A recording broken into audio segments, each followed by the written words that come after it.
Assalamualaikum warahmatullahi wabarakatuh dan selamat siang.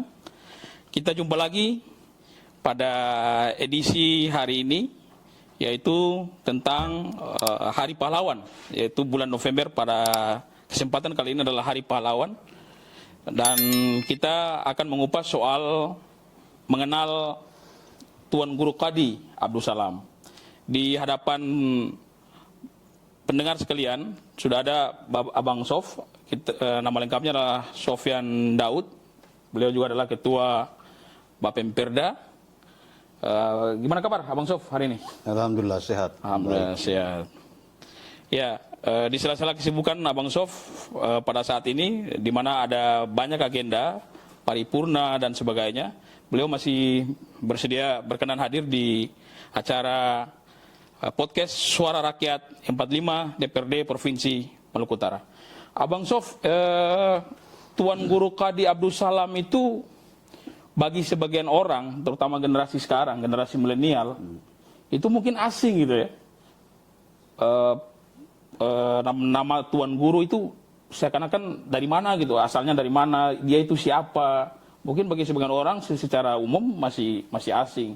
Bahkan secara umum orang juga belum tahu siapa sih Tuan Guru Qadi Abdul Salam. Mungkin Abang Sof bisa menjelaskan gitu sejarah singkat Tuan Guru Qadi Abdul Salam. Iya, jadi beliau sebenarnya orang besar dalam arti satu sosok ulama pejuang. Lalu hal yang luar biasa pada banyak sejarah kepahlawanan itu, kalau kita mengikuti sejumlah referensi, kadangkala ada pahlawan yang eksis di wilayah domisilinya, di teritori perjuangannya, tapi lantas ketika diasingkan berhenti. Nah, untuk Tuan Guru Abdullah bin Qadi Abdul Salam itu tidak terjadi.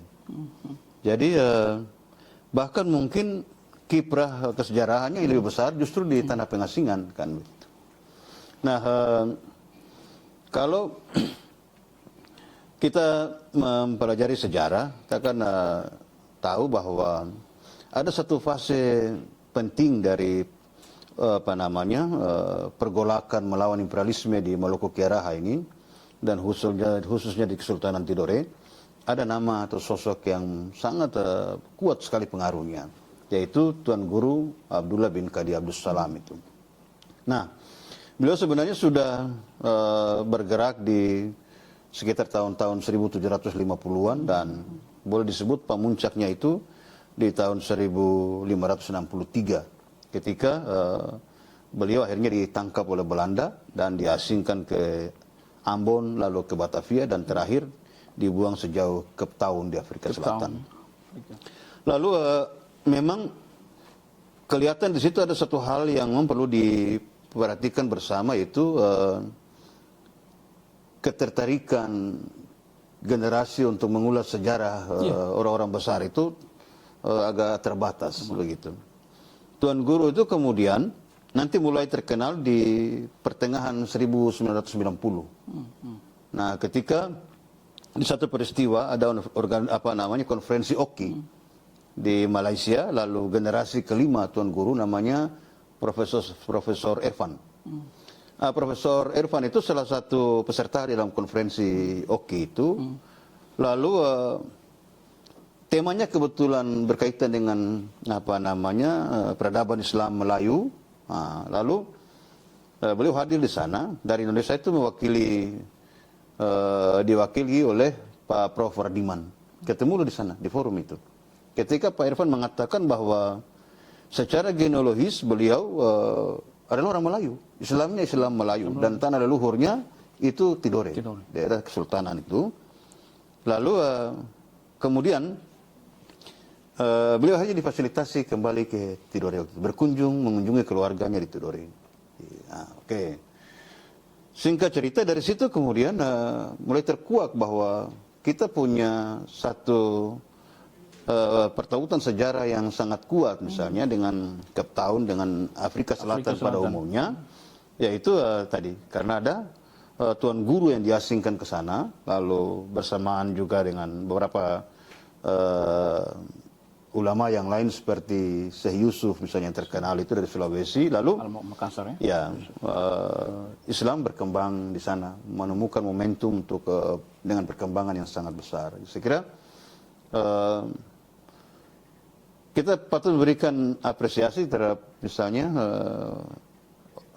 pemerintah di Provinsi Maluku Utara ketika mau mengabadikan nama jalan di depan kantor DPRD ini dengan nama Jalan Tuan Guru. Saya kira itu bagian kecil dari upaya kita untuk mengapresiasi. Sebelum ke nama jalan, Abang Sof, Tuan Guru sebenarnya asalnya dari mana? Asalnya, kemudian kenapa dia diasingkan Belanda? Apa sih yang ditakuti oleh Belanda pada saat itu? Sehingga, apa ya, kalau kita baca secara singkatnya itu, dia itu kan, tanda petik ya, cuman imam di kesultanan. Ngapain gitu Belanda takut-takut sama dia gitu? Iya. Jadi justru saya kira mungkin kalau ya background beberapa perjuangan di Indonesia, kita mengenal ada juga sejumlah ulama, imam, misalnya seperti Imam Bonjol dan lain-lain, kurang lebih seperti itu. Tetapi kalau kita lihat dari durasi waktu, Tuan Guru jauh lebih awal, kan begitu, di fase 1750-an misalnya. Beliau seorang ulama dan tentu saja dengan tablik-tablik yang sangat kritis atau seruan-seruan amar ma'ruf nahi mungkar itu mampu dikomunikasikan sedemikian dan itu ditakuti Belanda ya? Ya, sehingga dalam catatan-catatan sejarah itu kalau beliau selesai khutbah misalnya atau selesai berdakwah, itu pasti akan ada insiden. Ada insiden. Ya, militansi masyarakat itu akan terkonsolidasi sedemikian rupa dan itu akhirnya menjadi bentuk-bentuk perlawanan terbuka terhadap Belanda. Misalnya ketika VOC itu menarik blasting, orang-orang sudah mendengar dakwah beliau tidak akan mau membayar blasting. Dari beberapa kesempatan bahkan ada insiden-insiden yang sangat besar, sangat dramatis yang itu menimbulkan kerugian besar. Satu catatan itu ada peristiwa yang dikenal dengan sebutan lokal orang Patani itu dengan istilah pero. Pero itu kira-kira terjemahan bebasnya potong tali. Jadi orang-orang di Semenanjung Ngolopopo itu, ketika orang di sekitar situ mengkonsolidasi kekuatan, membuat semacam perangkap begitu di Tanjung itu, di ketinggiannya, lalu kemudian itu menjadi jebakan yang luar biasa besar. Dan ketika orang-orang Belanda mendarat, misalnya tali itu dipotong, lalu batu-batuan itu berhamburan dari ketinggian itu, menimbun banyak sekali prajurit-prajurit VOC. Nah, itu dia. Itu artinya sedemikian berpengaruhnya Tuan Guru ini dengan dakwah-dakwahnya, dengan tablik-tabliknya, dan itu yang justru menjadi suatu ancaman. Artinya di setiap khutbahnya, setiap dakwahnya itu dimunculkan ayat-ayat untuk melawan penindasan, melawan imperialisme seperti itu kali ya. Iya. Jadi itu benar.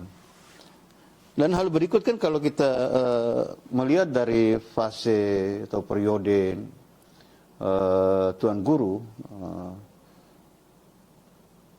Guru relatif hidup sejaman dengan ayahanda Sultan Nuku, Sultan Jamaluddin.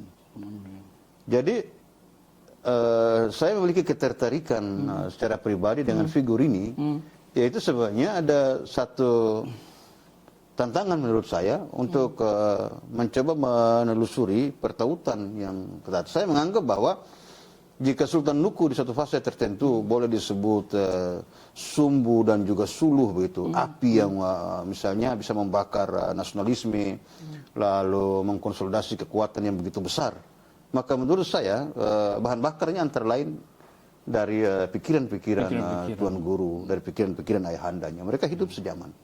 Begitu. Barangkali Sultan Nuku punya, bisa disebut penasihat spiritualnya. Ya, paling tidak itu, paling tidak ada satu kesadaran kuat yang berkembang gitu, dan Sultan Nuku di masa remaja, masa mudanya itu hidup di lingkungan sosiologis seperti itu, di mana ada gerakan-gerakan untuk membangun kesadaran dan juga konsolidasi untuk melakukan perlawanan terhadap imperialisme. Dan menurut saya Sultan Nuku muda itu terpercik gitu, atau mungkin juga tersugesti, terinspirasi dengan semangat itu. Dan pada gilirannya ketika dia menemukan momentum, beliau bisa jauh lebih dahsyat dari itu. Abang, kita Maluku Utara secara nasional ada pahlawan nasional 2 orang, yaitu Sultan Nuku dan Sultan Babullah. Dan tahun ini dianugerahkan juga kepada Haji Salahuddin bin Talabudin ya, dari Petani Halmahera Tengah. Apakah Tuan Guru Qadi Abdul Salam bisa diusulkan untuk menjadi pahlawan nasional dengan melihat sepak terjangnya? Abang sebagai anggota DPRD Provinsi Maluku Utara mungkin punya peran gitu. Kita punya stok sebenarnya para pejuang Maluku Utara yang revolusioner yang begitu banyak, tapi bacaan atau literasi atau tulisan-tulisan sejarah tentang itu masih sangat minim. Generasi kita juga ya tidak tahu sejarah tentang tokoh-tokoh pejuang itu. Iya, benar. Jadi pertama memang kita patut memberikan apresiasi, juga ikut bersyukur karena terakhir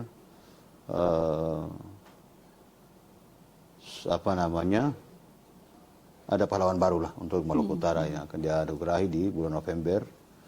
Lalu saya kira untuk Tuan Guru dan beberapa lainnya, saya pikir memang perlu ada perhatian. Saya kira dukungan besar dari pemerintah dan juga DPRD provinsi, DPRD kabupaten kota menurut saya penting gitu. Memang kadang orang sering mempolemikkan atau bertanya, untuk apa ada pahlawan? Untuk apa ada penganugerahan pahlawan? Nah, saya kira hal yang terpenting di situ kan bagaimana secara internal menunjukkan bahwa ada standar keberadaban kita untuk memberikan apresiasi dan penghargaan terhadap tokoh-tokoh dengan pencapaian-pencapaian tertentu. Yang kedua, itu menjadi sebenarnya komitmen kita untuk bagaimana mencoba mengangkat legasi mereka menjadi suatu pembelajaran. Jadi ada dimensi moral di situ bahwa kita mesti terus membangun kesadaran atau bahkan mungkin budaya apresiasi, memberikan penghargaan terhadap orang-orang dengan kualifikasi tertentu, keteladanan tertentu. Dan bersamaan dengan itu kita harus bersedia untuk menyediakan ruang-ruang pembelajaran lah begitu terhadap pewarisan keteladanan, pencapaian mereka terhadap generasi di bawah kita. Nah, yang menarik itu khusus untuk Tuan Guru, kemarin di tahun 2018 ada lagi buku khusus untuk Tuan Guru yang ditulis oleh kalau tidak salah itu Safik Morton. Itu buku yang bagus. Dia menulis judulnya From Spice Island to Cape Town, begitu, Life and Times of Tuan Guru. Buku yang mendapat reaksi dan apresiasi yang sangat luas buku itu. Dan itu baru saya terbit di tahun 2018 kemarin. Nah, yang menarik itu sebenarnya buku itu diterbitkan sebagai bagian dari program atau proyek yang diberi titel Leaders in Legacy. Jadi bagaimana orang-orang di Afrika Selatan itu memberikan satu tempat yang begitu tinggi, terhormat terhadap salah satunya Tuan Guru. Jadi kaitan dengan bagaimana proyek untuk memberikan penghargaan tadi terhadap kepemimpinan, lalu kemudian legasi mereka, itu dijadikan satu program kontinu. Jadi ada terus riset, penelusuran dilakukan untuk memperkaya informasi yang berkaitan dengan orang-orang hebat itu. Sehingga dengan demikian tadi dua hal terpelihara. Aspek semacam nilai moralitas gitu, etika keilmuan, etika kita untuk menjunjung hal-hal baik, hal-hal yang penting, hal-hal yang mulia. Lalu yang kedua, ada dimensi bahwa kita menyediakan dan terus memperbaharui, melengkapi dokumen-dokumen yang berkaitan dengan legasi itu, sehingga kemudian tadi proses pewarisan akan berjalan. Nah, saya kira bagian ini menjadi bagian penting, Pak Irmon, bagi kita untuk terus mewacanakan, sehingga hal-hal ini menjadi satu komitmen bersama bahwa barangkali kita bisa berbagi peran soal domain profesionalitas. Oke, mungkin ada bagian-bagian yang harus diperankan oleh teman-teman di perguruan tinggi. Tapi kemudian di level support kebijakan, saya kira pemerintah DPR tidak boleh sepi dengan soal-soal seperti ini. Misalnya kalau mau sedikit kritis, kan sebenarnya Sultan Jainal Abidin Shah dan Talabuddin mestinya kan bisa berbarengan, setidaknya dalam timing yang tidak terlalu jauh. Tapi kan Sultan Jainal Abidin yang lebih dulu di ini ternyata terlambat gitu kan. Alhamdulillah Pemda Halteng memberikan support yang lebih besar, lebih baik terhadap proyek ini, sehingga kemudian itu bisa berlangsung. Keseriusan pemerintah juga penting ya. Itu penting. Karena saya kira untuk teman-teman akademisi ataupun teman-teman yang katakan stakeholder lain yang membantu mendorong misalnya riset atau bahan-bahan, saya kira cukup, supportingnya cukup, tinggal dukungannya, sehingga keseriusan itu kita berharap mungkin ke depannya ada juga tokoh-tokoh lain yang memiliki kontribusi, reputasi dan nilai-nilai kepahlawanan itu bisa diperjuangkan. Iya, Abang, kita dibatasi waktu. Kata-kata penutup Abang untuk generasi sekarang ini, generasi milenial, supaya tidak melupakan jasa pahlawan, jasa para pejuang Maluku Utara. Ya, ini era di mana hampir semua generasi itu di semua level, terutama milenial itu tersedot perhatian terbesar itu tersedot kepada informasi-informasi yang memang juga relatif sulit dibendung gitu kan. Gitu. Banyak sekali informasi dan baik dari sisi kuantitas, kualitatif itu memberikan pengaruh. Dan saya kira di waktu yang lain, di sisi yang lain saya kira juga ketika media-media informasi itu sudah tampil dalam kemasan-kemasan yang sangat instan. Nah, itu akan membuat juga orang-orang mulai kurang tertarik terhadap katakanlah bacaan-bacaan dalam bentuk buku, dalam bentuk manuskrip dan lain-lain.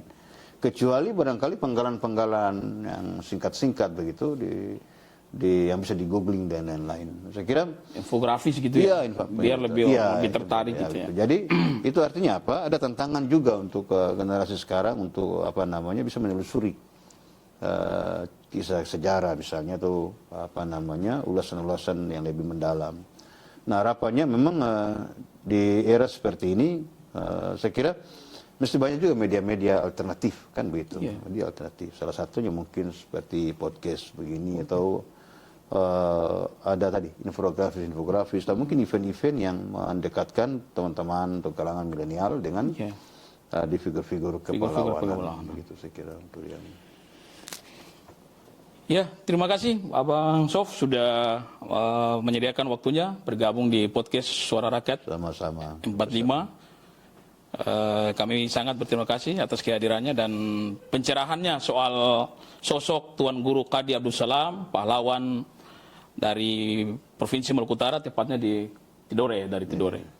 Demikian dari podcast Suara Rakyat 45, saya ingat kata-kata Milan Kundera, seorang sastrawan peraih Nobel. Dia menyebutkan bahwa perjuangan terberat umat manusia itu adalah perjuangan melawan lupa. Demikian dari Jalan Tuan Guru Kadi Abdul Salam, podcast Suara Rakyat 45 DPRD Provinsi Maluku Utara. Jangan lupa like, komen, dan subscribe. Assalamualaikum warahmatullahi wabarakatuh.